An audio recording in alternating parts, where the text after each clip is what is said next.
Very good. The November 29th, 2021 meeting of the Monroe County Legislative District Revision Commission will now come to order. Will the clerk please call the roll?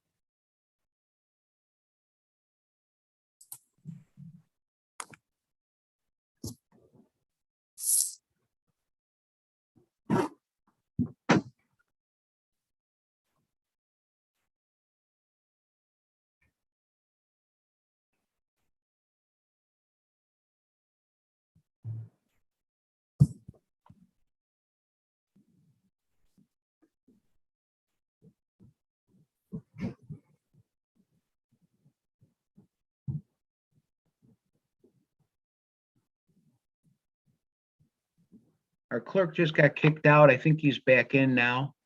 Will the clerk please call the roll? My apologies. Mr. Baroff. Here.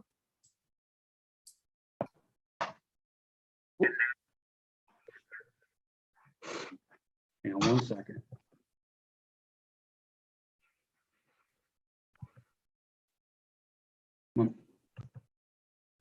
There we go. Mr. Baroff is present. Mr. Brew. Here. Mr. Brew is present. Chairman Carbone. Here. Chairman Carbone is present. Ms. Nicolay. Here. Ms. Nicolay is present. Ms. Ortiz. Here. Ms. Ortiz is present.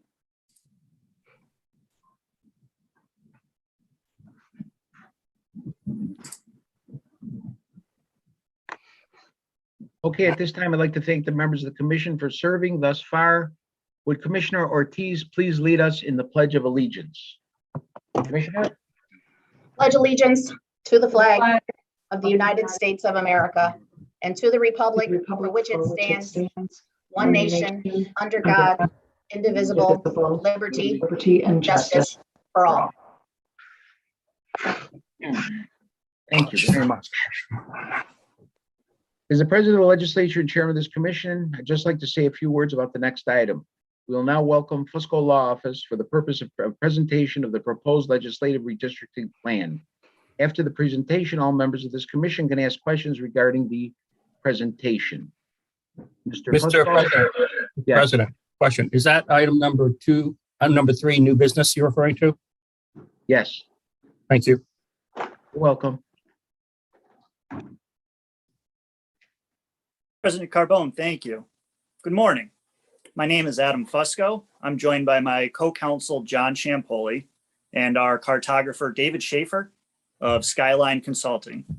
First of all, I want to say thank you to the members of this Legislative District Revision Commission and its staff for holding this meeting and allowing us to participate and to present our plan for the apportionment of the 29 legislative districts comprising the Monroe County Legislature.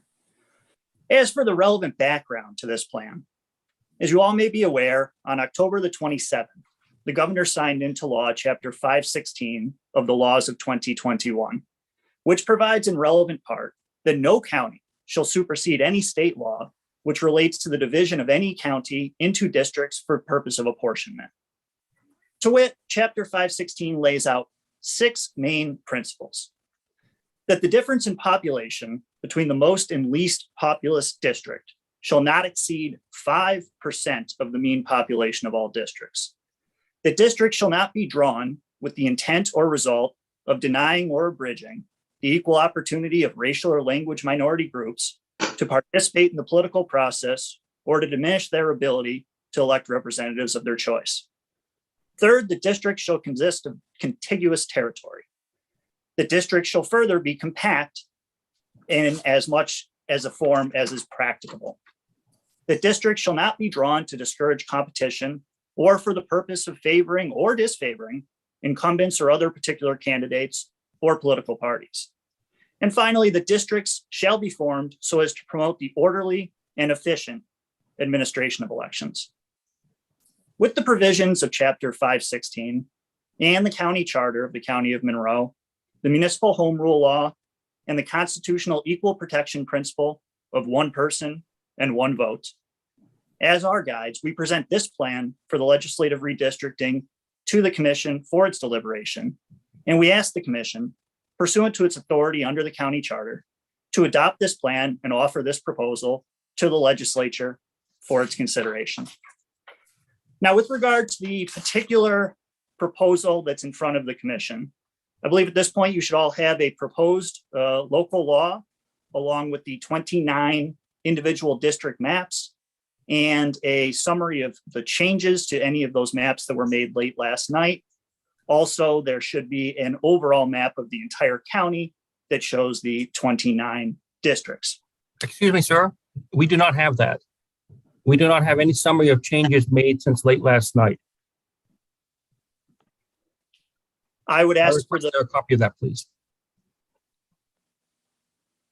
if I could ask for the clerk's permission to share that screen if they have that ability.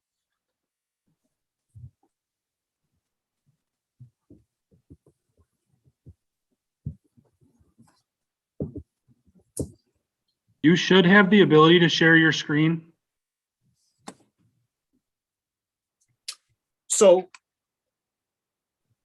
the 29 maps that were sent to the clerk for this morning, my understanding was that those would be what would be shared with the members here this morning. I can share. Yes, that'd be great if you could, because you mentioned it in your presentation, and I very much think the commission should be seeing all the items you're referencing. So yes, please do share the summary of changes since last night.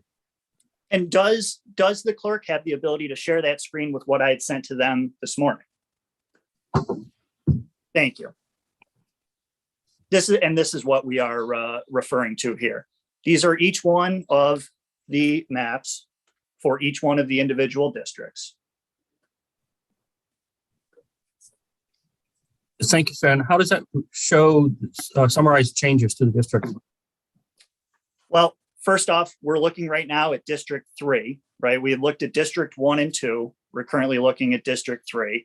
As far as a summary of the changes of the district, what I refer to is that there was a change to districts 21 and 29, which I am going to be sharing right now with the clerk so that they can present that as well.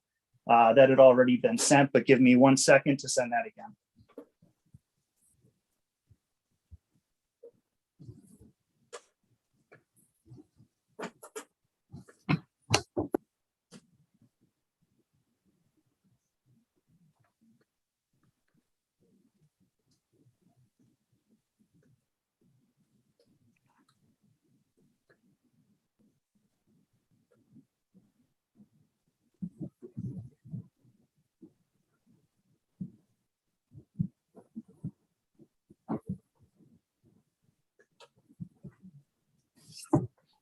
Just Right. waiting on that document, that's all.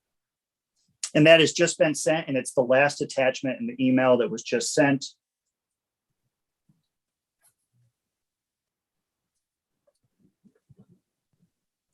And it might make it easier, not just sharing on the screen, if the clerk could forward that email to the members of the commission. That'd be very much appreciated, Mr. Clerk.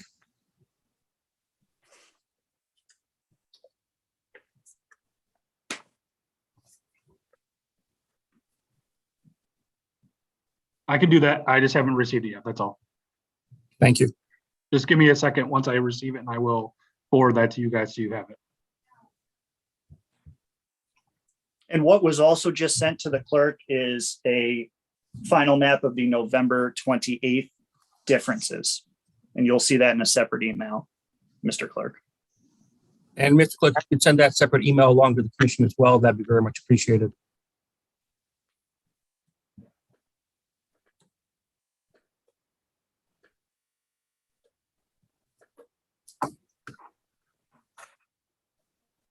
Just a heads up, I have not received either of those emails, so I'm not sure. Oh, here we go. Never mind. Hang on.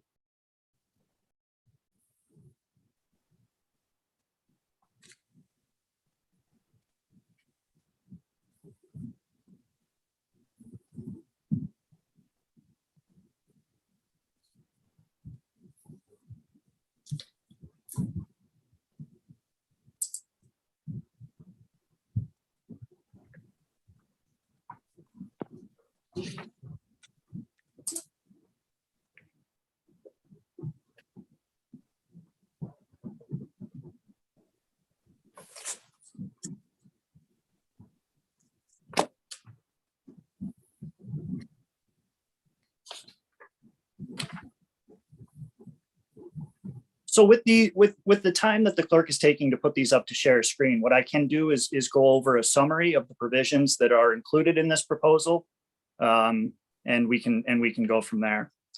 So the law provides that the county keep each district of equal population. And in a county that as of the 2020 decennial census has a population of 759,443 residents, the ideal district population is 26,188. To that end, and keeping in mind the statewide legislative restraint of a 5% maximum deviation, this plan spans from a minimum deviation of negative 2.54% in legislative district 17 to a maximum deviation of 1.55% in legislative district 28. Any other of the 27 remaining districts fall within that maximum minus deviation of 2.54% and the 1.55% found in District 28. Excuse me, sir, I hate to interrupt, so I understand correctly. You're saying that one of the districts goes below 2.54%, is that correct? What is exactly 2.54%, which Okay, is roughly, exactly. which is roughly 1/2 of the 5% restraint provided by Chapter 516 of the laws of 2021. Okay, because my understanding was you could not go above or below more than 2.5% of the proposed average.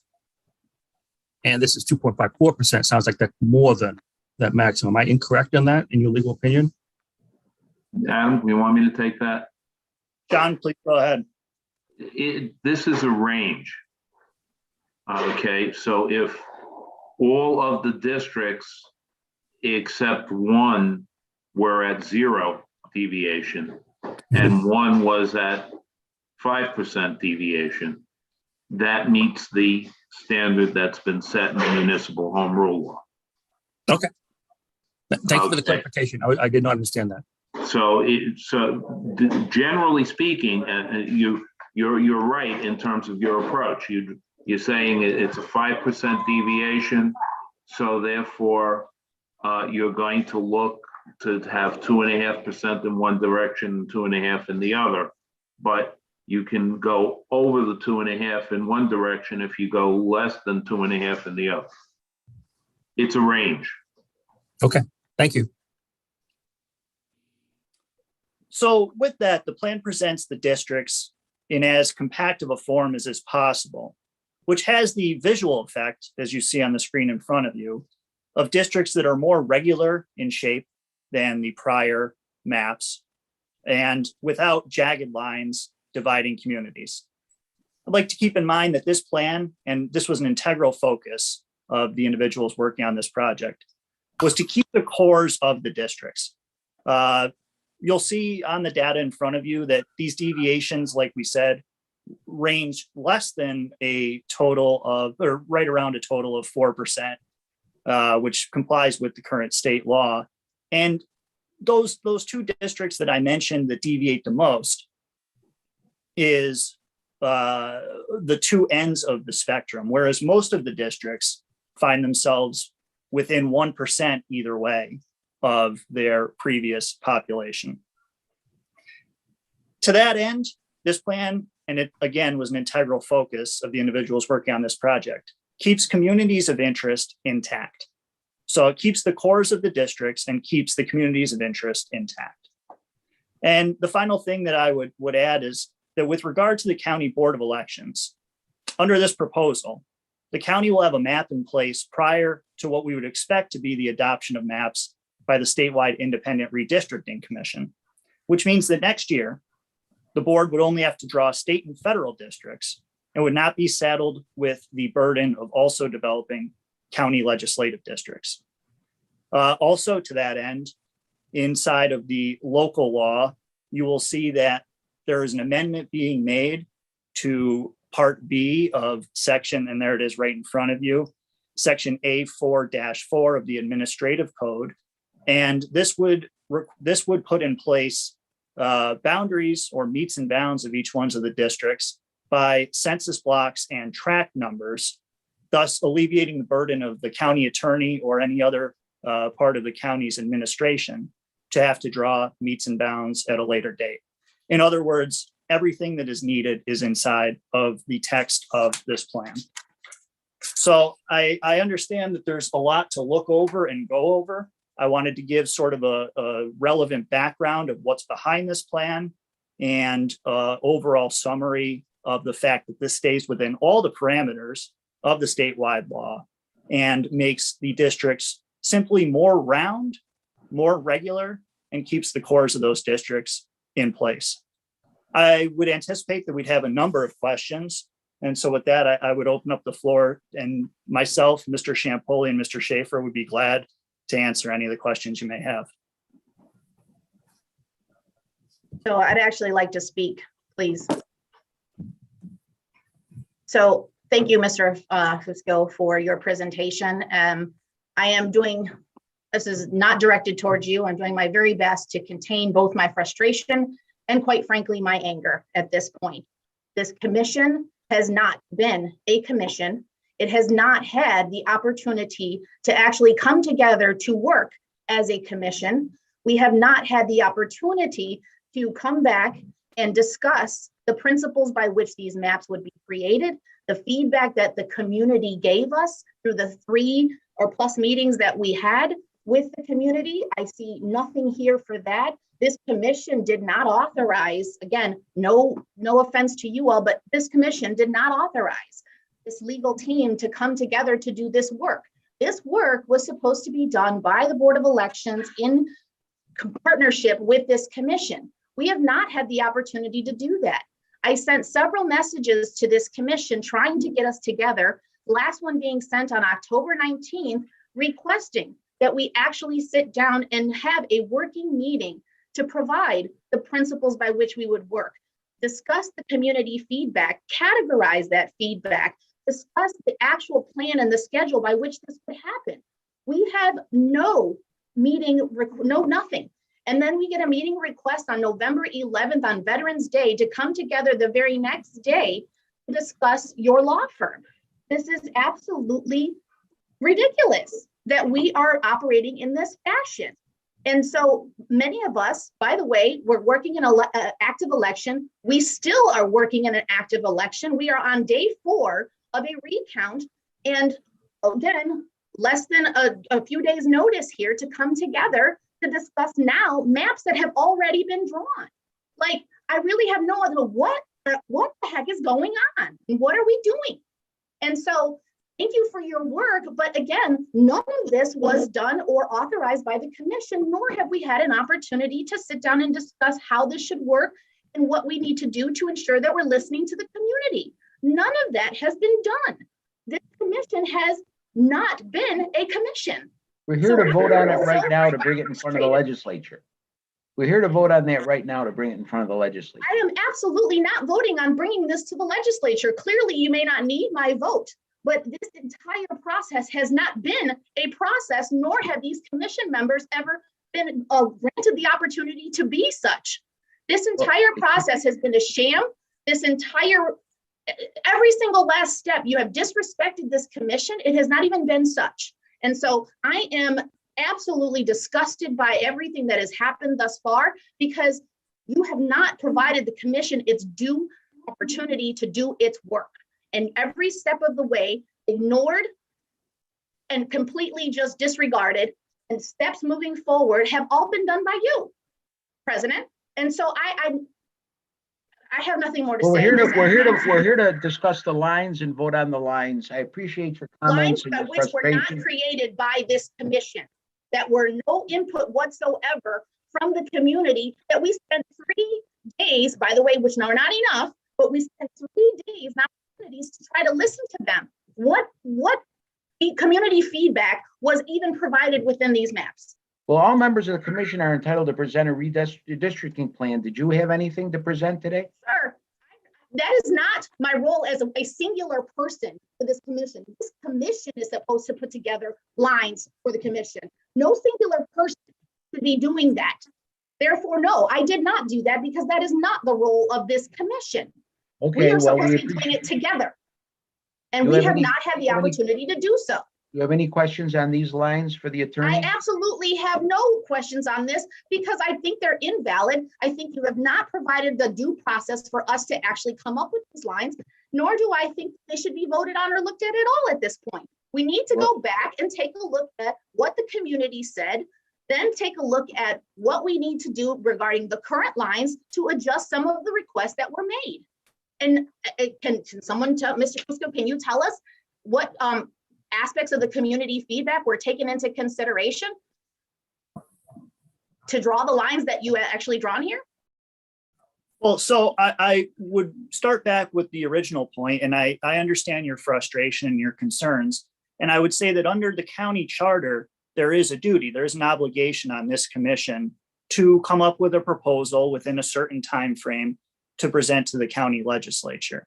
Now, earlier this month, it had come to my attention and came across my desk that to that point, and I believe that was roughly November the 12th or November the 13th, that this commission had not provided any maps, districts, or entire plan for the legislature to consider, which unfortunately put this county in a different position than most of the counties surrounding it and other counties throughout the state, which had already been moving forward with presenting a plan.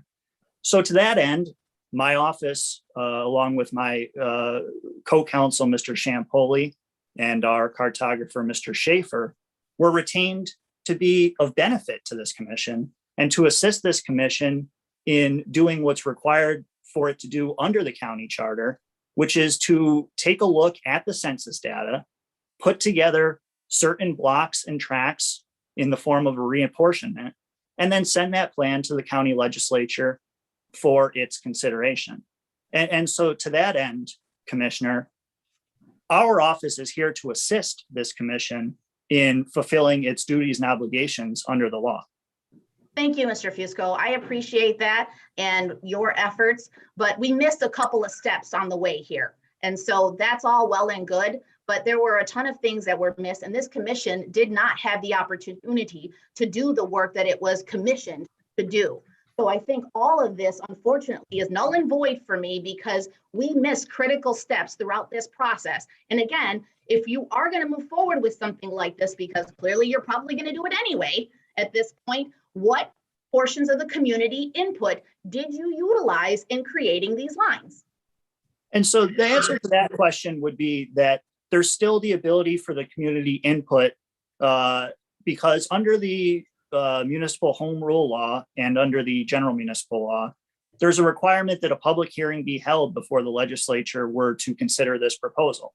That public hearing has not occurred yet, but will be occurring at a date later next week prior to the legislature potentially considering this proposal. So at that time, there will be the opportunity for the public to weigh in and provide useful testimony and anything that we can do to consider implementing into these maps and local laws. I would just strongly encourage or mention that this is a proposed local law and proposed maps that potentially we would ask this commission to adopt and refer to the county legislature. With that being said, there is still time for that community input and for any valuable testimony or data that we can use to take into account before a final map would be presented, should those relevant points be considered.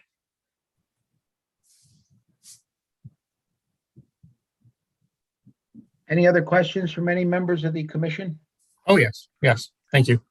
So, Thank you. if I may Go ahead. speak, thank Go you. ahead.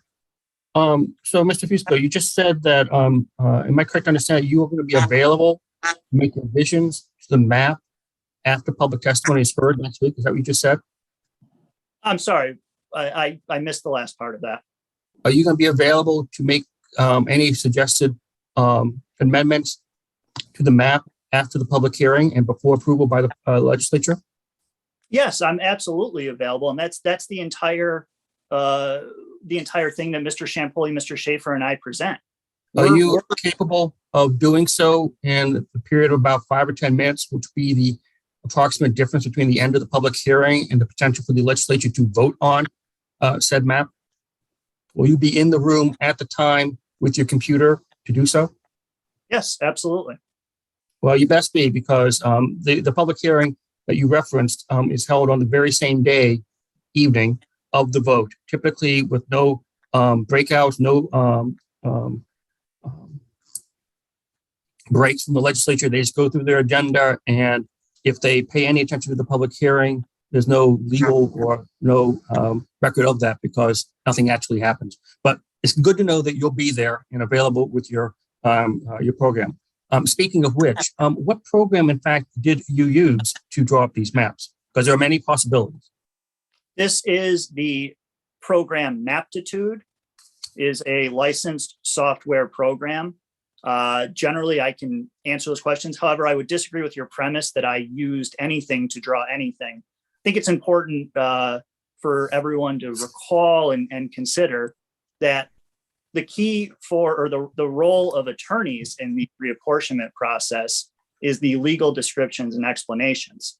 It's incumbent upon us to then turn to retain experts, cartographers, who are the individuals who actually draw the maps that you see in front of you here today.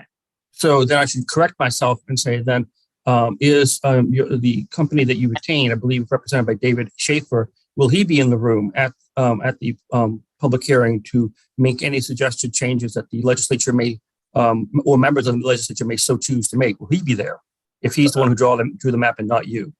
Again, similar to what we have right now, both myself, Mr. Champoli, and Mr. Schaefer are available to not only this commission, but this county at large.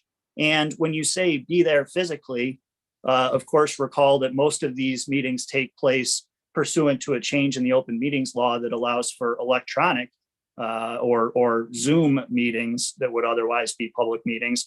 So I would just caution the phrasing with the term being in a place physically, as that's not what's required by the law. However, that being said, it's absolutely the aim of the three of us to be at this commission and this public's disposal as we move and maneuver through this process. Well, I appreciate the fact that you might be there via Zoom. I recognize that. That's kind of assumed, but if you want to clarify that, hey, okay, I'll accept that clarification. You mentioned that you were retained in November, mid to late November, I assume. Who exactly, according to the retainer, is your legal client?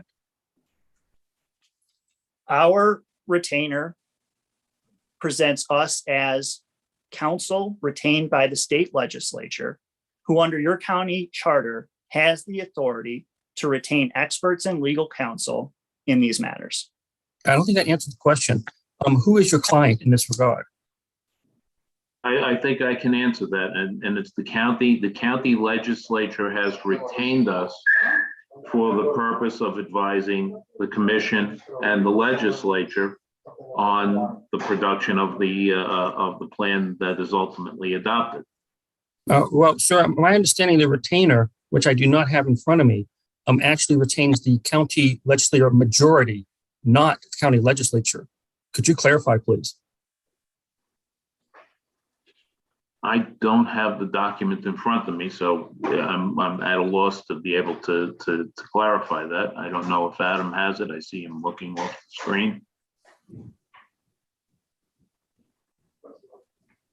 So on page 1 of that retainer, it says that in connection with this representation, the Fusco Law Office will be representing the Monroe County Legislature. Awesome. Could you please send me a copy of the retainer now, please, via email?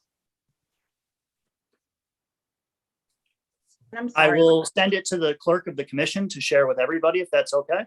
Absolutely, yes. And I'm sorry, can we just back up? You said that proposed to put this in front of the legislature for consideration. What exactly is the timing on this to put this in front of the legislature for consideration and then for a vote? What exactly is the timing for this? I think the timing by law requires a public hearing on the proposal before it can be taken to a vote and adopted. Someone mentioned during this meeting that typically county legislators hold a hearing, conclude the hearing, and immediately move to adoption of whatever the item is that's being considered. That's a fact of life. I've I've appeared before, and as county attorney to a county legislature. I've worked with the county legislature where that was the case.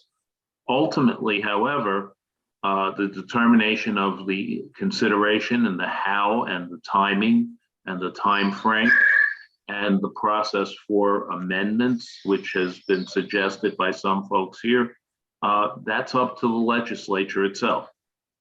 The legislature can adopt a resolution or adopt a rule for excuse me one consideration second. of any particular matter. If this passes favorably, it will be introduced as a matter of urgency at a special meeting of the legislature tomorrow evening at 5:30. And then we'll also table the item and set the public hearing. Mhm. So this will go for a meeting tomorrow? Yes. So that it can, Set the that is public hearing. so that it can be calendared. Be calendared. So this is considered for the ledge meeting, which occurs when specifically? I believe the meeting would have to be several days later. Adam, do you recall what the chart? Pursuant to the charter and state law, at the very earliest, December the 8th. December the 8th or December the 9th. Mhm. And so the public hearing will happen on that exact same day, along with the vote for these maps. Currently, given the constraints of time surrounding this project, It'll that be a is week. It'll be scheduled- 1 week after we set the public hearing. 1 week. 1 week. And so please also help me understand, you keep saying based on the time constraints, it was my understanding that we had through the end of next year to be able to work on this particular process and maps. Please help me understand why you keep saying this is something that is a matter of urgency that has to be done at this very moment. Well, our read of the applicable law is that this legislature has an obligation to put in place a reapportionment plan. You've had described to you some of the practicalities here. By putting the county plan in place now, it will save the county time, effort, and money in terms of redrawing district lines when the state and federal district lines come down early next year, presumably, from the state legislature. So you're doing us a But favor. that does not answer the question. We do have time to do this. We're, based on what you're saying, we're rushing this so that it's done before the state lines, when in fact, it would be more helpful to understand what the state lines look like prior to us finishing this process so that we can see where any overlaps may exist. So we are not going to have that opportunity in waiting for the state lines to see where overlaps or other issues might exist. Correct? Routinely, county lines are done first. If you're talking about carts and horses and which goes first, and it's in the eye of the beholder whether this is putting the horse before the cart or the cart before the horse. I still don't understand the timing on this, because at the same time, you have individuals who are running on the state lines next year. So to me, that would be much more immediate need, whereas the county ledge is not running next year. They already have. So in my opinion, we do have time, and it would be better served for this commission, for this legislature, for the residents of this county to have the time to be heard and actually have the input that they deserve in these maps. We're talking about, yes, thank you, President Carbone. We have 1 week once this is, now that this is out, for folks to be able to take a look at. Yet there's still no discussion here about what is the actual comment period, which doesn't sound like anything if everything is all happening on the exact same day.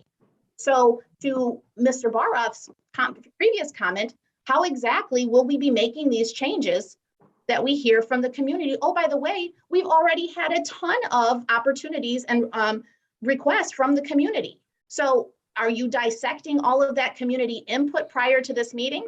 Because they've already given us information. They've already made requests of us, and we have not gone through any of that yet. Have you? Tomorrow we're just setting the meeting, and then we're going to table it. You'll have a week to go over it for public input. Who's we?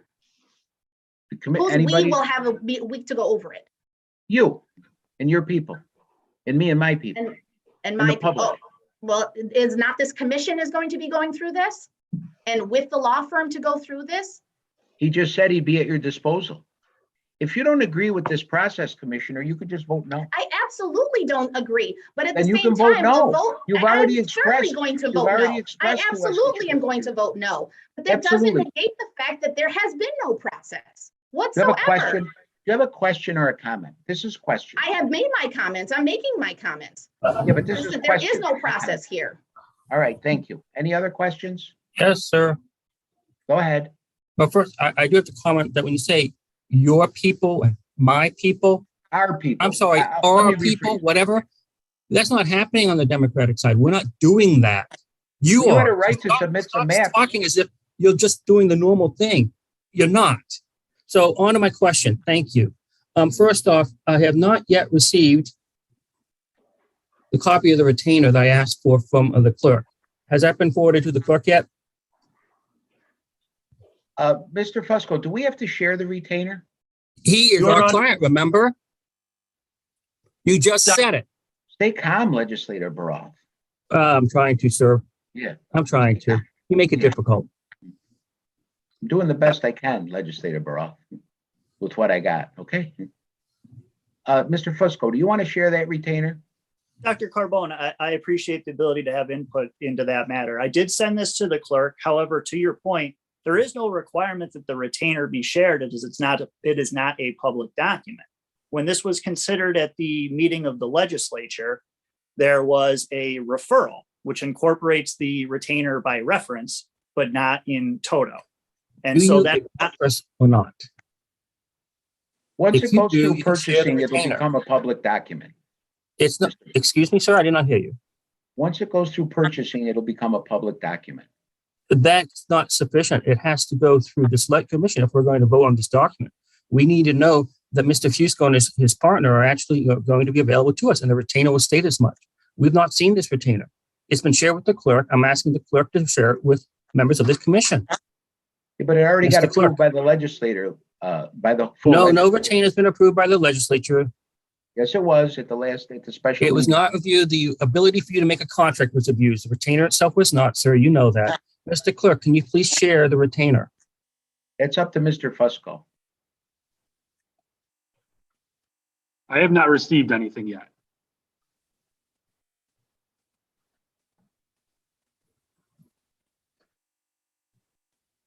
there was an email transmitted to the clerk's account at noon, 12:00.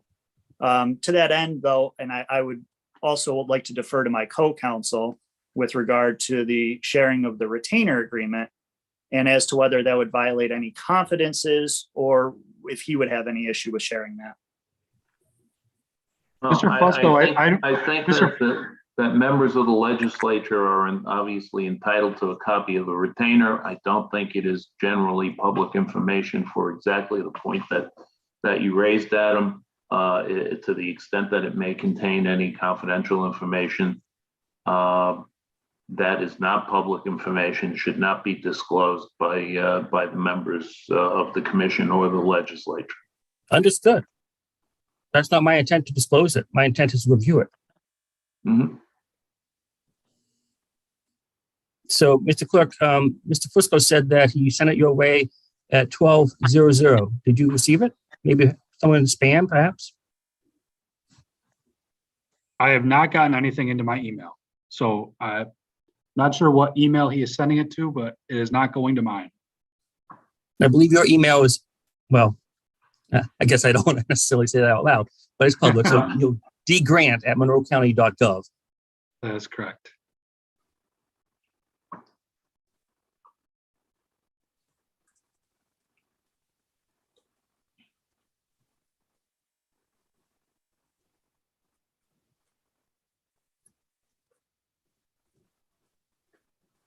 I think he's sending it again.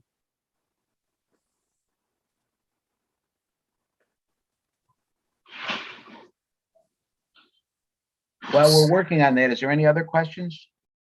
I do have some more questions, but they're for Mr. Fusco, so I don't know if he's ready. Are you ready, Mr. Fusco, for another question? I am President Carbone. Oh, did I mispronounce? Mr. Fusco, I'm sorry. I mispronounced your name. My apologies. That's okay. My Italian ancestors would have said you pronounce it correctly, and I pronounced it incorrectly. Oh, there you go. Early in your presentation, you referenced that late last night, there were changes made to districts 21 and 29. I asked as to what's the nature of those changes? What changed in LD 21, 29 since last night?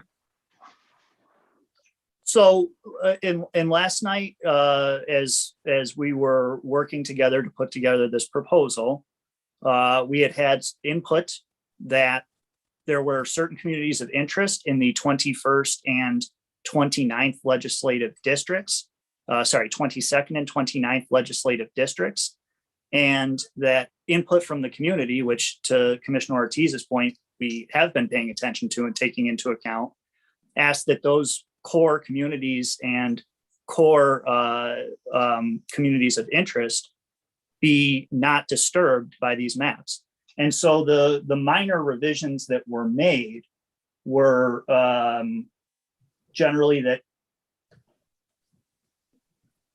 less than 0.05% of the population between the two districts was split, and give me 1 second, forgive me as I pull up this document as well. If you could share the screen, I'd be appreciated because I'd like to see what literally changed.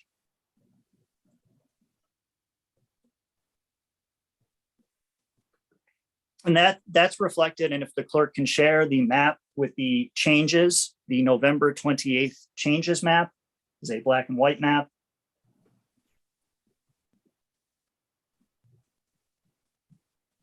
That you see there. The changes are indicated by those shaded regions that fall between the 22nd, 21st, and 29th districts. And so if you could just walk me through what went where from one version to another. I can, or I would also call on our cartographer, David Schaefer, if he would be able to explain some of those changes as well. That'd be perfectly fine too. Yeah, the regions are labeled O and N, which is original and new. So, the gray area, or several gray areas labeled O22, N29, meaning that on the earlier version, District 22, that population was put into District 29. There's the largest area, gray area on the top right says O29, N21. That originally was in District 29, and that population was moved into District 21 in the new version. Okay, so correct me if I'm wrong. So if something's blocked out, essentially we're saying that things move from the original plan to the new plan. To the new plan. Okay, so for example, just so I'm clear, where in the original plan there was like a straight line between 29 and 22, now there's mostly straight line. Now that the very large protuberance used to be part of 29 on top, 22 on the bottom, and now it's taken away. So now 29 kind of like has a little reverse L coming down into 22. Is that right? Yeah. Okay, just so I can read it right. Okay, and these changes were done to keep what communities in together specifically? I don't know the names of the communities. I was working with Adam to come up with these, keep the populations equal, but also make these changes. So they didn't name the communities for me. They identified where they were. Who is they, sir? Adam, Mr. Fusco. Mr. Fusco, were you making those changes based on something you read or based on something you were told? Commissioner, all of the above. Keep in mind that when these maps are being drawn, we're taking into consideration everything from what's in the public record to what's in the newspaper to what I think I would ask this commission to rely on is experts who are practiced in drawing maps for reapportionment processes. When it comes to moving individual towns in and out of districts, again, the goal of this and why we made these revisions last night is because our entire effort here is the equal protection principle of one person, one vote, and to have districts that are as close to identical in both population and makeup as is possible. As we reviewed and made these changes throughout the weekend up until last night, when we looked at some of the districts, namely the 3 that are in front of you right now, we made these changes to comport with that one person, one vote principle, so that each one of these districts are closer in total population, so that that deviation does not expand beyond the 5% threshold that we talked about. That's really what these changes were made to reflect. Now, unfortunately, when we talk about those changes, and to Mr. Berthelt's comment, is that what were more square lines, which was the entire goal of our work product here, did in fact become a little more jagged, but we felt that the compelling state interest here was to preserve that one person, one vote principle.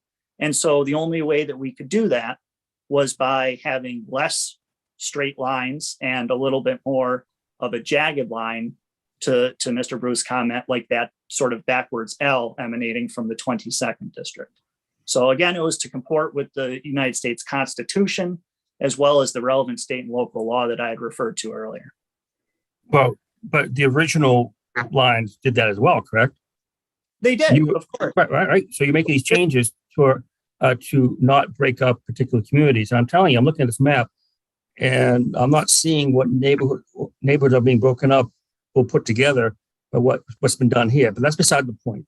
All I have to do is look at 24, which is the one I actually represent, to know that uniting communities was not very successfully done, if that was the core intent. But I digress. You mentioned, that this change occurred on the evening, late in the evening, and you got that based on feedback. And I imagine you got that based on feedback from various county legislators. My question is, to whom have you already presented this map? I'm sorry? To whom have you already presented this map prior to this commission meeting? This map has been presented to Mr. Schaefer, Mr. Champoli, and myself, and was transmitted to the clerk of this commission, along with the president of the legislature and presiding officer of this commission. I'm sorry. Let me clarify my error. To whom was the map that was modified over the weekend presented to? This map that's in front of you has only been shared. That was modified prior to the modification. You did modifications based on feedback. Someone had to see it. So my question is, to whom have you presented this? Again, to the people that were just mentioned, and no one else. The comments come in general in reference to the process, but again, similar to the point about sharing confidential documents that are outside of the public record, right? I would strongly caution against anyone who shares attorney work product with people outside of exactly who is intended to see that, which is this commission and your legislature. No, I would totally agree. It's interesting, though, but I know from members of the legislature who happen to be on the Republican caucus or the Black and Asian Democratic caucus that they've already seen this map that's been since modified, and that members of the Democratic minority caucus have not. Yeah, I would caution making such a statement, especially in the public record. Again, I'm the purveyor of these maps up until this morning, and I don't believe that they were shared with any of the people you just mentioned. And if so, that was done without my knowledge. And it would have been inappropriate. Is that correct? Exactly the reason why I have not shared these. Oh, well, you did. You shared it with members of your body as well as the president of the legislature. And you're indicating that if it was further shared, that in fact would be inappropriate, correct? That would be a question for a court of law. I don't know if I'm in position to necessarily entertain that question. But you wouldn't do it yourself because you'd be nervous about it. I'm not nervous about much of anything, but no, I technically don't make a habit of sharing attorney work product with people outside of my clients and my co-counsels and experts. Right. And I'm not saying you did, but thank you. Apparently someone else did. Okay. So I'd like you to, you were going through the maps again. if you're, I mean, we've looked at 22 and we looked at 29 and 21. We've not looked at any other maps out there. Could you describe any differences between the old map and the new map, starting with LD1, please?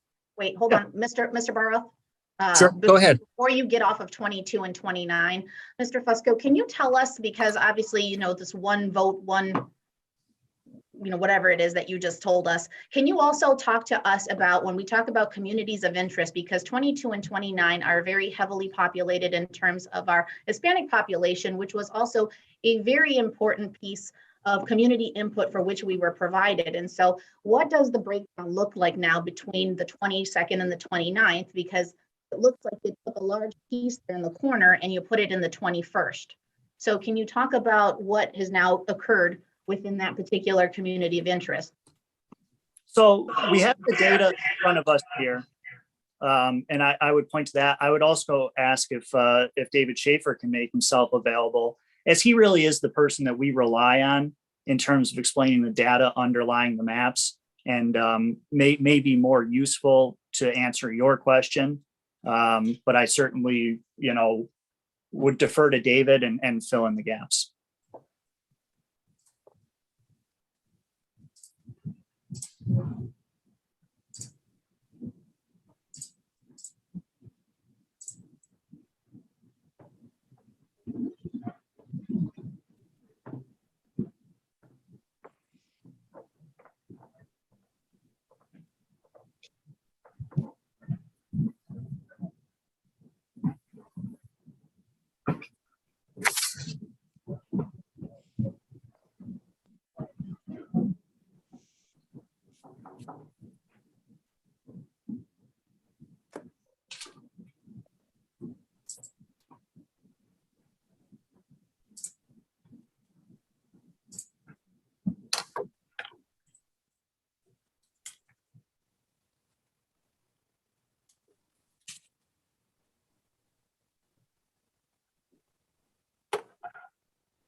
Hi, I'm sorry. I believe I just said a whole bunch of things on mute. Can you hear me now?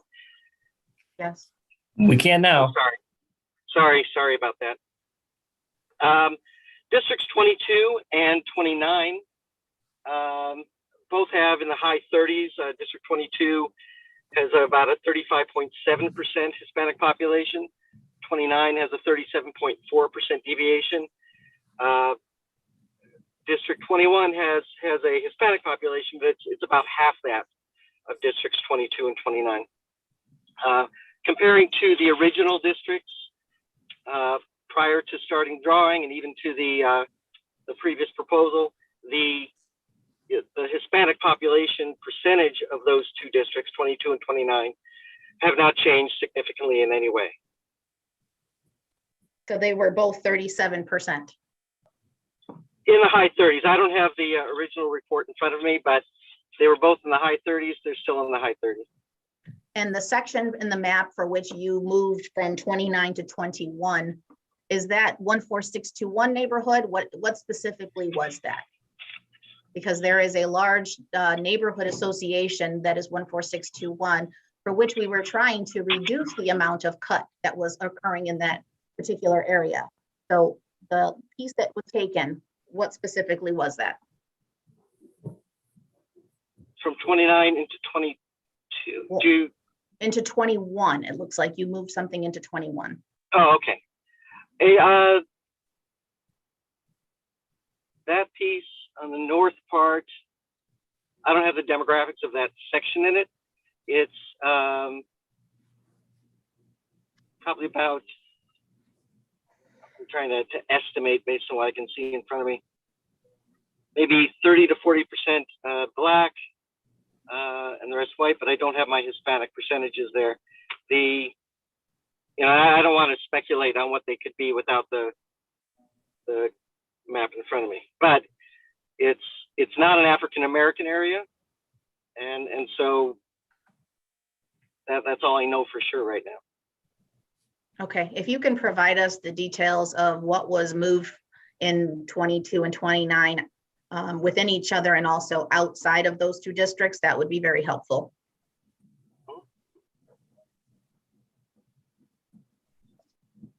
So moving forward, just to note to the county clerk, have you yet received a copy of the retainer from Mr. Fusco?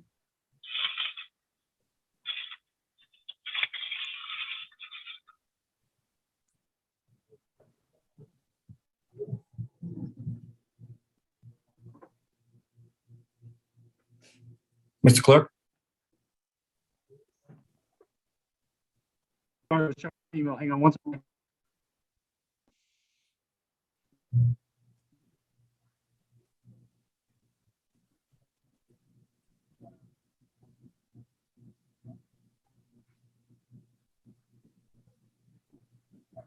I have received.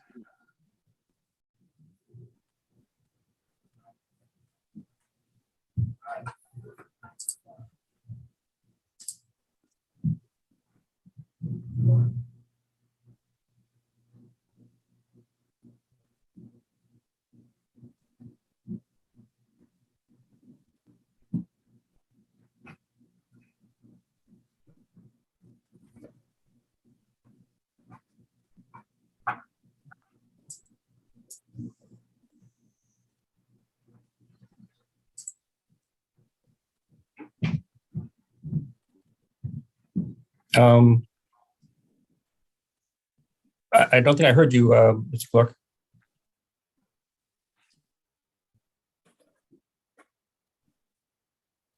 You should have it. Okay. Oh, there it is. Thank you. Thank you very much. So looking at the main map here, clearly there have been a number of changes, some of them not so significant, some of them significant. Do you have the change map based on changes made by input from somebody late last night? Do you have an overall change map comparing the map from 10 years ago to the map from today? We haven't done that yet. It's something we can do.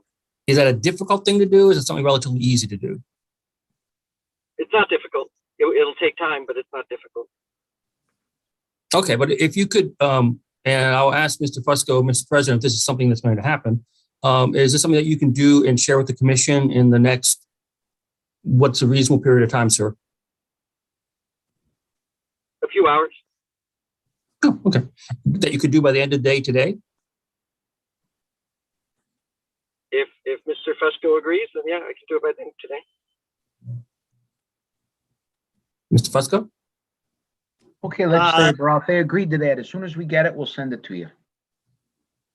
As soon as they can get it, we'll send it right over to you. Well, let me just check with Mr. Fusco. Is that something you'll be able to get in by the end of the day, you think? We'll make our best efforts to get it to you by the end of the day. Again, keep in mind, the first step of the process is having Mr. Schaefer provide those maps, and then we can transmit those to this commission. Hopefully by the end of the day today, I would say, at the very latest by tomorrow. Okay, then I would suggest to Mr. President that we table this, the actual process of actually approving this map until tomorrow for the commission, so we actually have a chance to look at the changes that have been made with more than just eyeballing. I mean, this is done by a complicated system. That's not an option. We'll have it before the you'll have it before the legislature. I'm not tabling. But the commission, as commissioners, we're supposed to, be reviewing this. I mean, right now I'm looking at this and I can only eyeball changes. I don't have a way of looking to see what EDs have moved from one district to another without the ones I'm extremely familiar with. And I can only tell you with 24, there's dramatic differences. And, it's important to actually look at this and say, okay, are communities of interest being kept together? And I can tell you the 24th for sure, it's not. It's not. Well, you'll have it today. I'll make sure you have it today, and that's what we're doing right now, and you'll have it before the legislature meeting, and that's more than enough time. Any other questions? But it's not enough time for me as a commissioner to vote for or against this, sir. Do you see what I'm saying? Then you'll vote against it. You have the right to vote again. So you're saying you don't even want my vote? No, I want your vote. You have the Then, right to sir, vote this for it is or a against. reasonable way to try to get my vote. Give me a chance to look at this. Other people have looked at this map and have been giving feedback on this map since at the very least before this weekend rolled around. This is the first time I'm seeing this, sir. If you I want have to the vote. old- It's my the old- public credibility to support this or not support this. And the same old- legislative The brew. old I'm sure maps are You'd like a available chance to look at online. this. The old maps are available online. You can look at them right now. Oh my God. So you want me to go from one map to another map on different screens to try to figure out which EDs have moved? You're muted, sir. I can't hear you. Or you can wait for them to get it done for you. Right. And so in which case, I'm asking that we delay this vote until tomorrow so we can do this comparison. No, I'm not going to allow that. Well, can I ask my fellow members if we're willing to outvote you on this or not? Mr. Brew, what do you think of this thought? I'd like to see the map go forward today, Legislator Barra. So you don't need to see it anymore? I'm satisfied with it personally, and also we've been instructed that this map may not be in its final version. It's adopted by the county legislature, and it may be subject to changes. So with that being said, and with that as an option out there, and this map possibly serving as a starting point, I am certainly in favor of passing this map today. All right. Well, I guess you've had more time to look at this map than I have. The first time I saw this map was approximately 35 minutes ago. So you did not see any map with any prior changes to it before today? No. Well done. Other members of your party have. Pardon Okay. me. Okay. Any other questions, or can we go to a Yes, I vote? do have another question. Go So ahead. thank you for sending the retainer. I do have a question regarding that, because it's my understanding that we are approved, although we did not approve that the legislature approved up to a maximum of $20,000. That the paragraph specifically here under the retainer fees and costs specifically says that this does not represent the overall fees costs which may incur by virtue of our services. And then it runs down the hourly rate, so on and so forth. How exactly are we already estimating that we are going over what was approved with the $20,000 by the legislature? We aren't, I get that question posed to me, Commissioner. We aren't making any assumptions. Generally, the nature of a legal retainer outlines the fee for services, and it's very typical in practice to say that these may not be the costs, this may not inflate the entirety of the cost for the project. For instance, But we're only approved up to 20,000, so that's all you have. That's all you were approved for. So to state that you're already possibly going over, how is that even possible? How does that work? If I may, it doesn't state that we're going over or that we are over.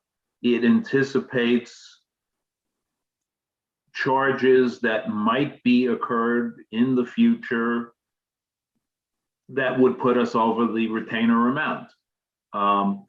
As Mr. Fusco said, this is not uncommon in legal retainers because you're trying to anticipate, if you will, the unanticipated, the additional charges that might come through.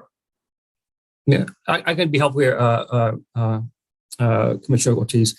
The issue is not actually for the Mr. Fusco and company. It's actually for the county legislature. The county legislature did not go through the procurement policy process of the county, and so as long as it stays under $20,000, it's okay. However, if it goes over $20,000 in payments to the law firm, then it's got an issue because then it's broken procurement policy, and it's in fact potentially in jeopardy for that. So that's an issue for the president to address if he ever wants to give them more than $20,000. It's his sole purview, at least until December 31st. But I did want to make so it's really their issue. Mr. Fusco is not at risk of anything. It's really the county. It should be noted that it looks like there is a very good opportunity here that it will certainly go over the 20,000. So I'd like that to be duly noted. Indeed, I think you're correct. I don't think anybody said it's likely to go over the 20,000. I never heard that, Commissioner Ortiz. You said Based on the way this is written, it sure looks likely to me. Well, Mr. Fusco, do you think it's likely to go over? You're the attorney here. No, I do not. I think that the retainer that we presented to the legislature was in contemplation of the work that we thought we would need to do and do so in a time that falls within the amount that we quoted to that public body. That being said, there is a contingency in there, as John or my co-counsel, Mr. Champoli, alluded to, in case of the unexpected. So no, I would vehemently disagree with the mischaracterization of likely exceeding $20,000. And to your end, Mr. Carbone, I would say that no, we do not anticipate to exceed those amounts. However, the future is uncertain. Okay, so thank you on that. I guess one last thing, just so that I can make sure that I guess recap and make sure I have this straight. So thank you for the work, I suppose, that you've done here. So we're presenting this. It will go out to the public. I think it already has at this point.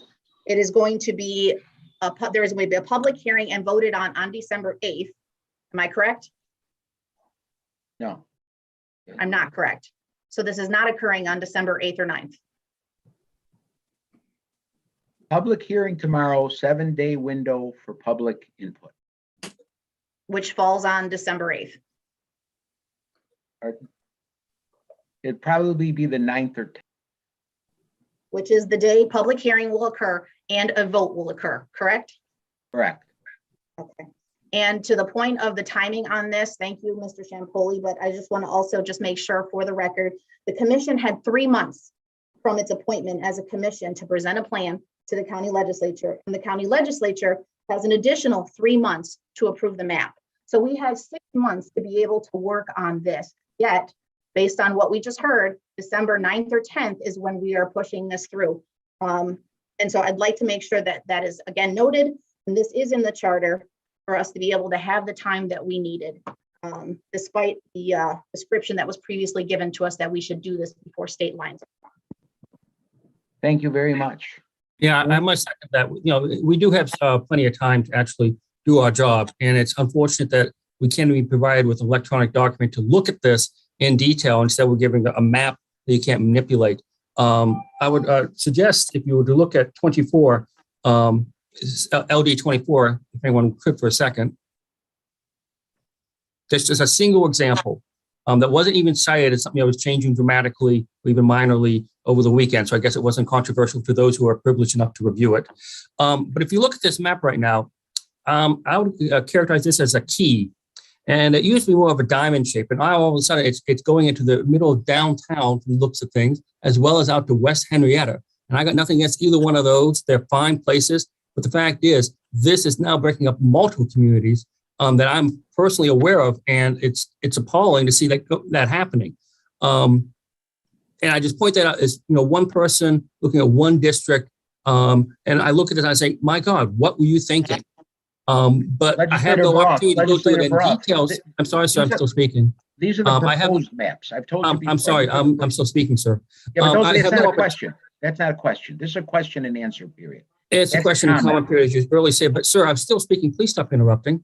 Anyhow, on 24, I just wanted to point out that this is something that seems to we moved. 24 is just something we're still moving. Thank you. 24 is a district that, you know, used to have large areas of Brighton that actually matched up the neighborhoods that were in Brighton. They seem to be shattered now. It used to have a connection better with within the Highland area. But now where we have the one of the few neighborhood organizations that come out in power, we're talking about and saying how they wanted to have certain neighborhoods move from one LD to another LD. That's the one thing that didn't change. The left is still broken up. I mean, my God.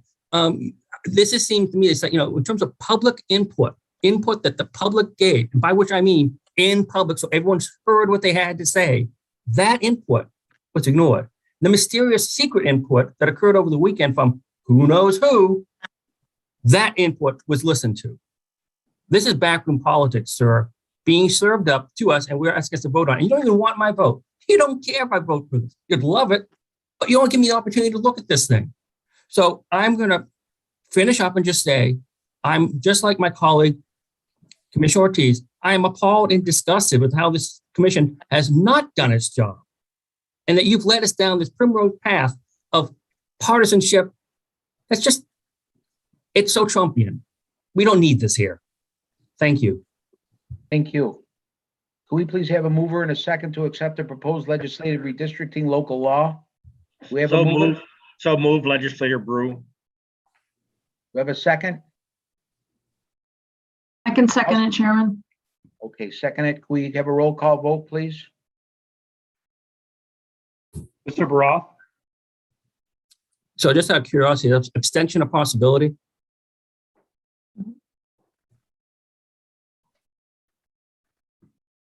Did he? Abstain. Is that a possibility?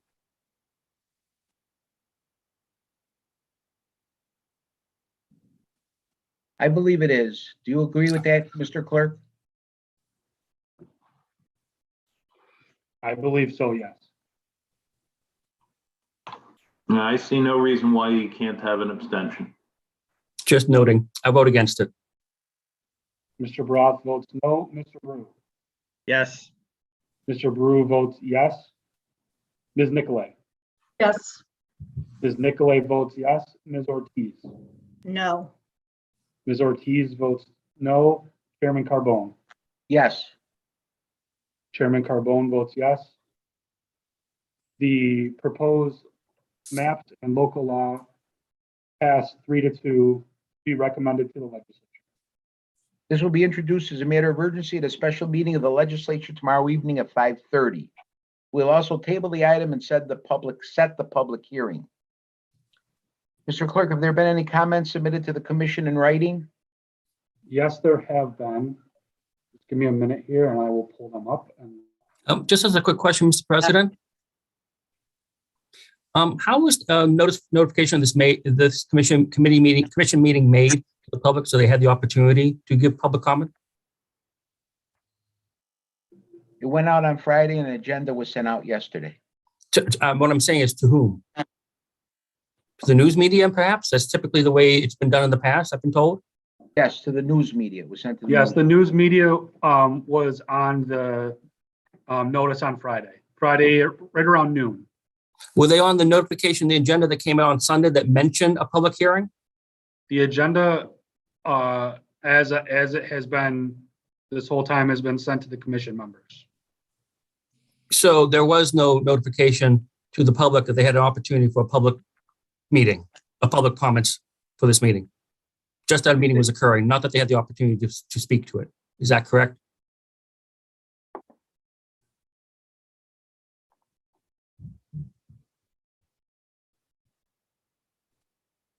I'll just answer the question then. Yes, that is correct. The public was notified a meeting was going to occur. They were This not isn't a notified as formal to the public agenda. hearing, though, Legislator Brown. There was no notification to the public that there was going to be a public hearing for comments, which in fact is on our agenda, which you just referenced. But yet the public had no way of knowing this and no way of signing up unless somebody on the commission let them know personally. And that's not the same thing as doing a public notification, even if it's so weak as to go strictly through the only through the media. But we didn't even do that. Shame. Can I Mr. read the Clerk, you want to comments? read those comments? Yep. Our first comment is from Mark Hager. Hello, I am a Monroe County resident, and I would like to note that this meeting was not publicly made known, nor was there a link to attend. Also, notification came to a select small number of people just 24 hours from the meeting, which falls midday during a workday, and thus is inaccessible to me and many others who work. This is not acceptable to me, and I hope it will be rescheduled and properly announced with a link to attend. Our next submission was from Susan LaFerno.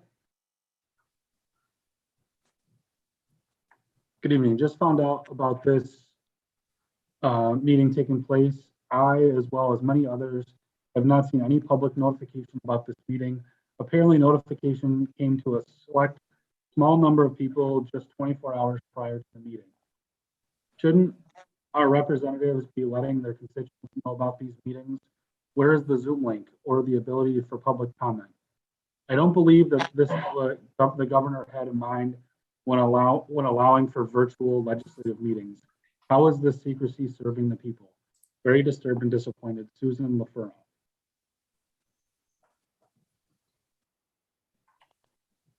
Our next public forum submission is from Jeremy Scher. Sure. I respectfully request that the following comment be read at the November 29 meeting. On October 14, Indivisible Rochester demanded transparency and fairness from the Republican majority in the redistricting process. We provided 9 questions on basic issues such as who was drawing maps, when the public would see the maps, and how the redistricting commission would ensure the maps were fair and nonpartisan. Republican legislators did not answer any of the questions. They have failed to offer any insight into the process. They have left the public in the dark on an issue of tremendous importance, the right to vote in fair districts. They have operated in secrecy. They gave 24-hour notice of this 11:30 a.m. virtual meeting on a Sunday to minimize attendance and comment. We ask if Republican legislators possess the integrity and respect for democracy to proceed in the open before their constituents, the 485,000 registered voters and 741,000 residents of Monroe County. What do you say? Our next submission is from Elizabeth Maxwell. When I attended the public input session for redistricting October 15, I asked questions for the sake of transparency with respect to the process. I will again ask this commission utilize transparency in the process, including announcements of meetings. You have the chance to do this in a bipartisan manner that uses the input from the public to give you insight into the needs of all the people. So I ask you to actively listen to the public and be fair and transparent. Our next submission was from Ginny Contestable. This is another redistricting meeting called with no meaningful notice or opportunity for public comment. The citizens of Monroe County would like this parliamentary body to function like a true democracy. We deserve transparency and fairness in the redistricting process. The county and GOP has provided neither.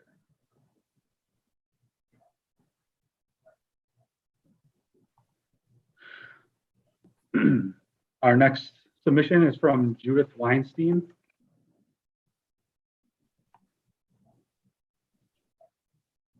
I don't know if all the commissioners are aware that as of 11 p.m. Sunday, November 28th, the November 29th meeting is not posted on the county website. The previous meeting held on November 12th was not posted until at least several days after the meeting took place. Not providing notice because you consistently schedule meetings at the last moment makes a mockery of the New York State open meetings law. To provide a period for public comment is blatant hypocrisy. Citizens deserve better from their government. Judith Weinstein. Our next comment is from Dana Schwartz. What is going on with the ethics of the Republican Party? With a day's notice and a vague agenda, you call a meeting on the most important topic for ensuring fair representation in the county and think that your constituents will be able to find this acceptable. This is the one most basic function for a democracy.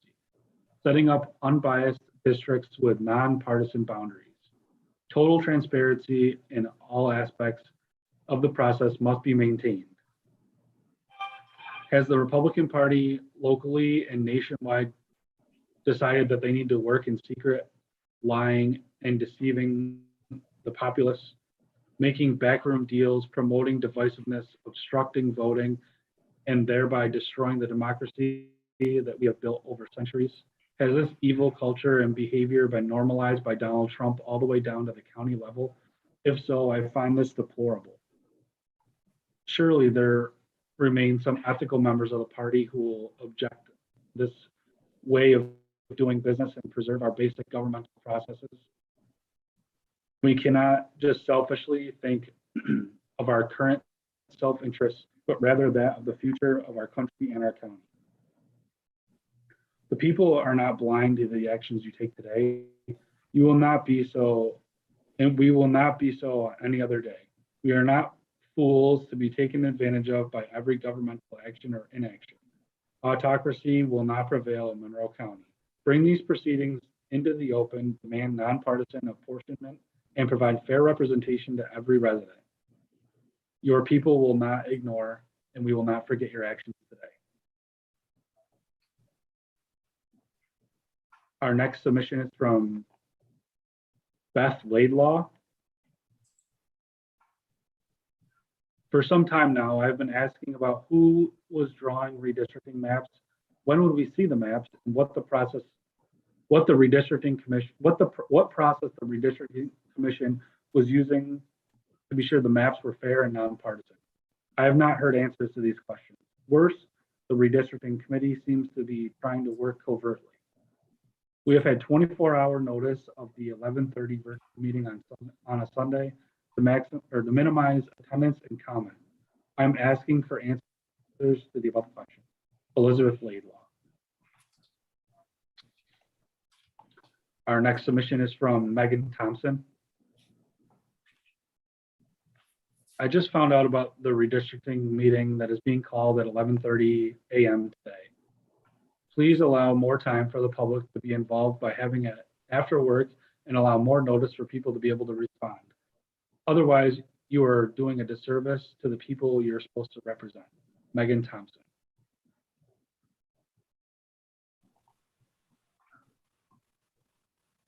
Our next submission is from Rose Marshall. On October 14, Indivisible Rochester demanded transparency and fairness from the Republican majority in the redistricting process. We provided 9 questions on basic issues such as who was drawing maps, when the public would see the maps, and how the redistricting commission would ensure the maps were fair and nonpartisan.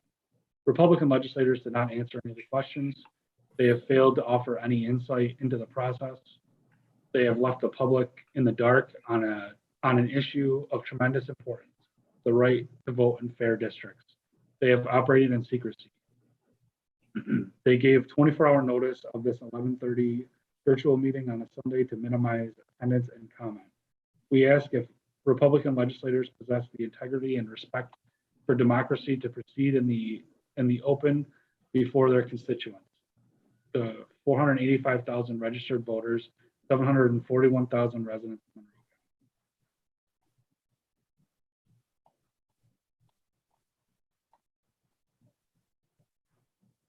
Our next submission is from Betsy Liano. As a concerned Monroe County resident, I'm greatly distressed by the hastily called redistricting meeting scheduled today, November 29th at 11:30 a.m. It is highly inappropriate to conduct county business in this manner. Citizens deserve transparency in government, as well as the opportunity to participate in commenting on such critical decisions that will affect our community's future. Meetings should never be called during a holiday weekend without giving, at minimum, a week's notice to the public. Furthermore, scheduling such a hasty session to cram through an unexamined redistricting agenda during Monday AM work hours, when the majority of citizens cannot attend, is the epitome of opaque governance. I implore you to reschedule this very important session with sufficient, widely published advance notification. It must be held during hours when citizens can easily participate. I wish that my letter be read out loud to our legislators. Betsy Liano.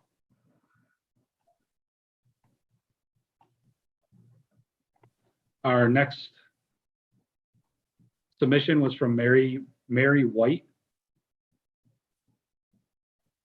Good morning, and thank you for the opportunity to share my thoughts on this matter. I'm unable to join in person as my 3-year-old is homesick.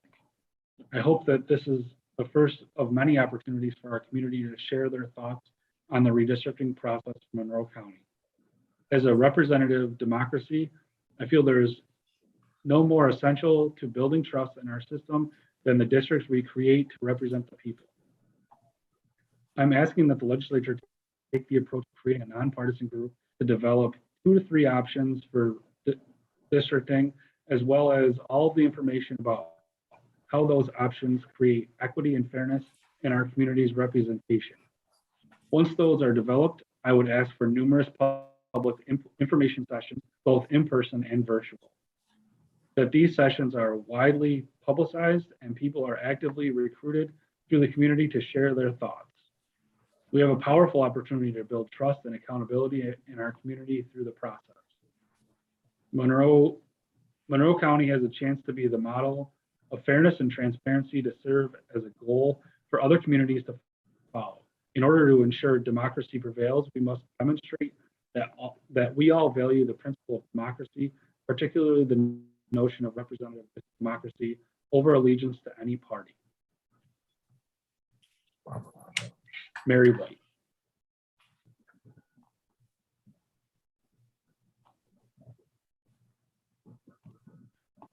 Our next submission was Barbara Grosh.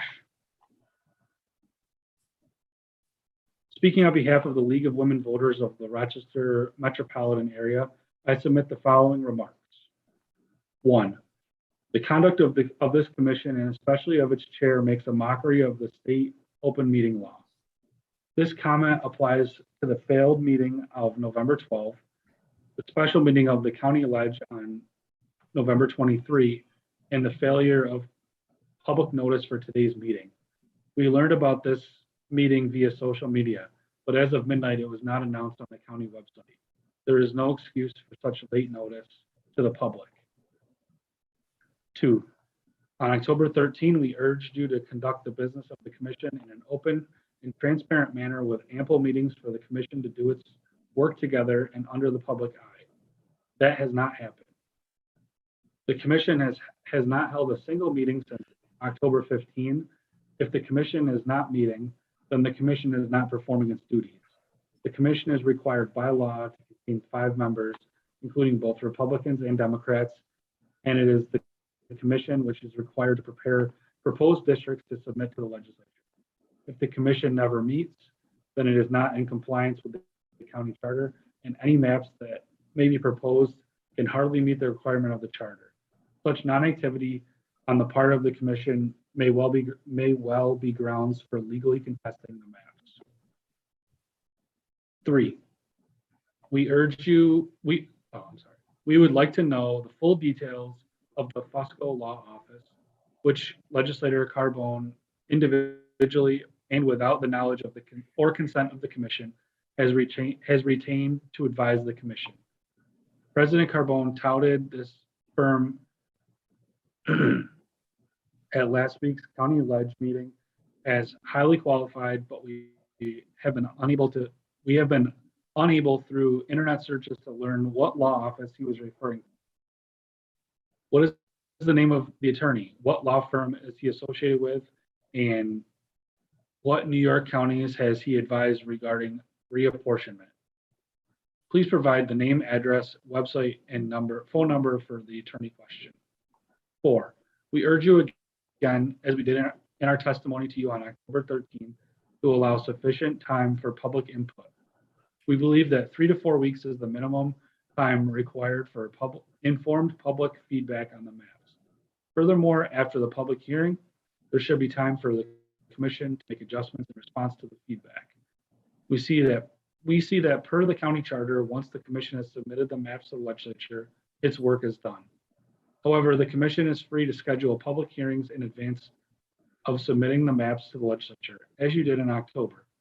We believe that you are not doing your job if you do not allow time to study public comment and allow time to revise the proposed maps in response there. We residents of Monroe County will live with these maps for 10 years, and we deserve the time to examine and discuss them. There is no reason these maps must be approved by the end of the year. That cannot serve as a pretext for avoiding public scrutiny. Barbara Grosh. Our next submission is from Wes Tagliaferri. The What is happening at the hastily called meeting today? Is it redistricting? Why was there no reasonable notice? I demand transparency and fairness. Our next submission was from Brian Curran. I am a Monroe County taxpayer. This meeting seems to me to be designed to hide from a public process that will affect our community for a decade. No redistricting plan should be adopted without the opportunity for the public to see the detailed plan and engage in public discussion. No last minute games. Brian Curran.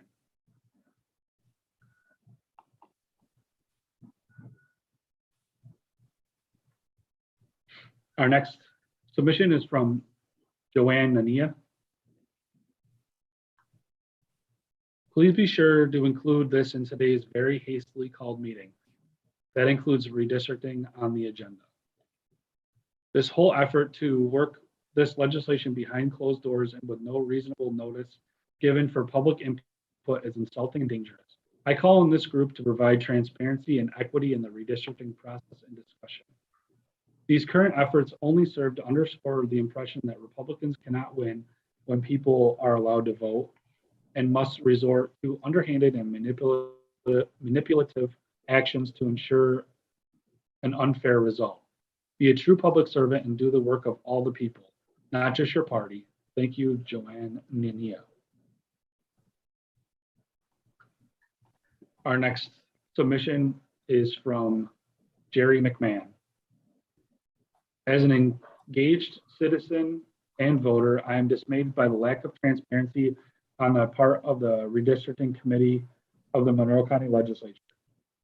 The deep polarization that exists in our country and the distrust in our elections is of concern to all of us, regardless of political party affiliation. Fair, open, and transparent decisions are crucial. Please do your jobs in a spirit of cooperation and belief in the common good. Allow for community input and provide opportunities for honest, respectful debate. Sincerely, Jerry McMahon. Our next submission is from John Goodwin.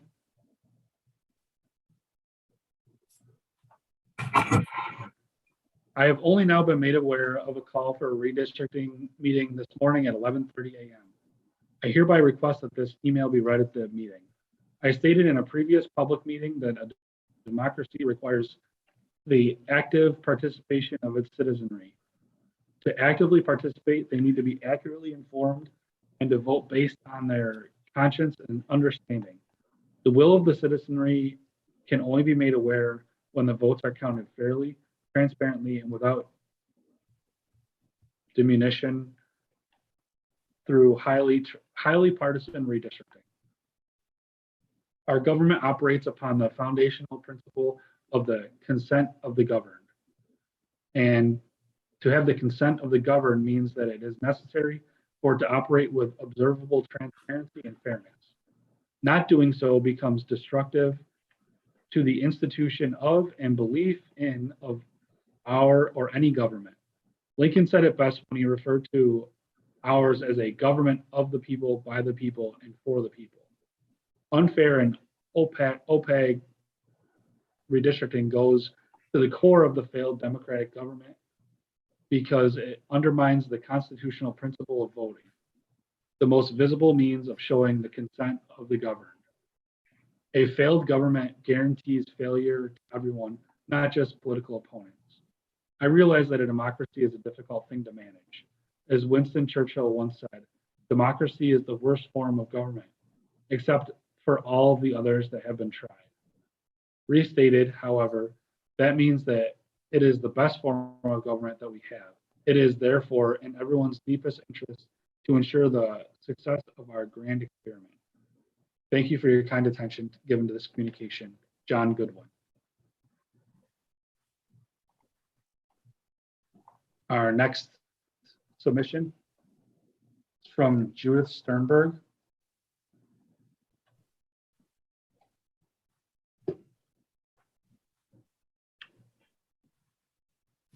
As a resident of Monroe or Rochester and Monroe County, I'm concerned by the continued actions of President Carbone in leading a redistricting process that limits information to not only the public, but also fellow commission members and the county legislature.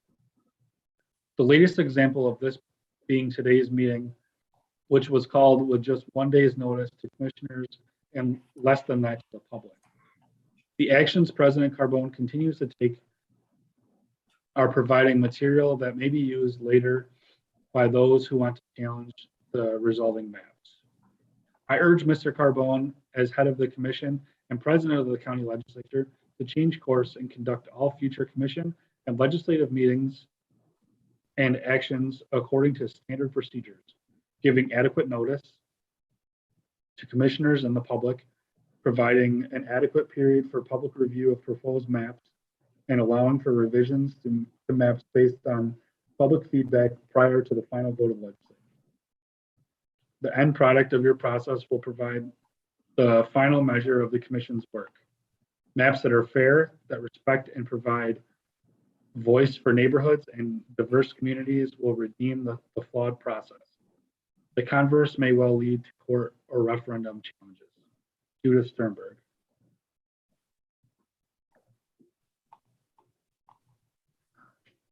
Our next submission is from Mary Hassan Callan.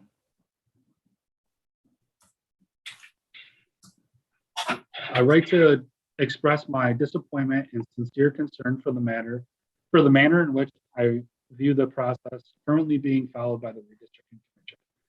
It seems almost impossible to learn of activities in time to react or offer feedback, and even after the fact reporting of actions and plans is almost non-existent. The website offers little, and elected representatives do not communicate to constituents regarding this ultra important redrawing of the lines defining the communities of interest in which we live and elect our representatives. The timeline for your actions has been hurried, to say the least.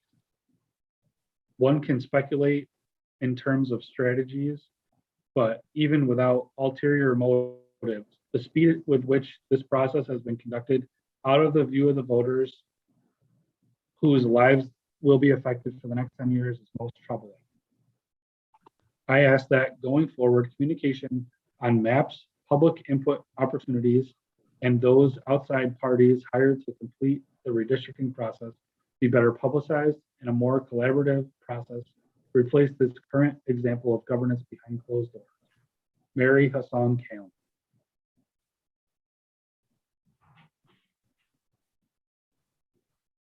Our next submission is from Anna Maria Contour. Good morning. I am a Monroe County resident, very disappointed that the meeting was not publicly announced in time, nor was there a link published to attend. Only a few selected people were notified on a holiday weekend, just 24 hours from the meeting time, scheduled midday during a workday, unknown and inaccessible to many who work. It is not acceptable to decide public matters this way. So I am requesting the meeting be rescheduled and announced properly with a link to attend. Anna Maria Contour.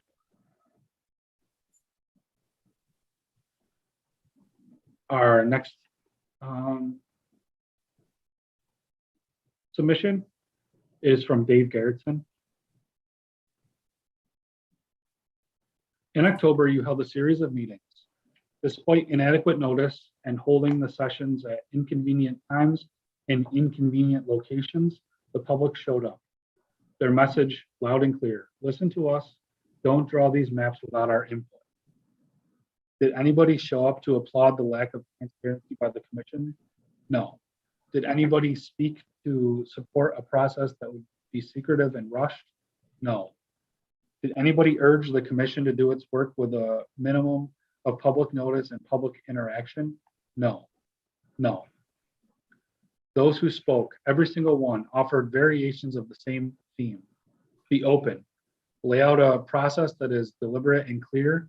Include us. Show us the maps. Listen to our reactions and represent us. Today, I offer testimony on your hastily called meeting, the first in 6 weeks. Where was the public notice for this meeting? I learned about it on Facebook. and I couldn't find it on the legislature's webpage. I cannot offer any meaningful input because the commission has not offered any inkling about what will be discussed today other than new business. If today's new business is announcing a series of hearings or forums to discuss the proposed maps with the public, I applaud it. If those sessions can be held in person, or if the public's reactions can be heard via Zoom, I applaud it. Maybe the commission will announce that it got off to a flawed start. We'll start over in a way that proceeds on a known schedule that includes the public. I'd applaud that too. Whatever today's new business might be, my message is the same now as it was in October. Listen to the people. Dave Garrett. Our next speaker or next submission is from Ann Casey. Community knowledge and input is essential in the fair redrawing of district lines. How are you making the public aware of the process? How are you implementing the new New York State law regarding the impartial drawing of district lines recently signed by Governor Hochul? Ann Casey. And our last submission is from James Pelk. Please do your best to assure the openness in the hastily called redistricting meeting today. Openness and fairness are essential to our county and its citizens. Kindest regards, James Pelk. And that concludes the submissions that were submitted. Thank you, Mr. Clerk. This meeting stands adjourned. I'd like to thank the commission members for serving, and everyone have a happy holiday.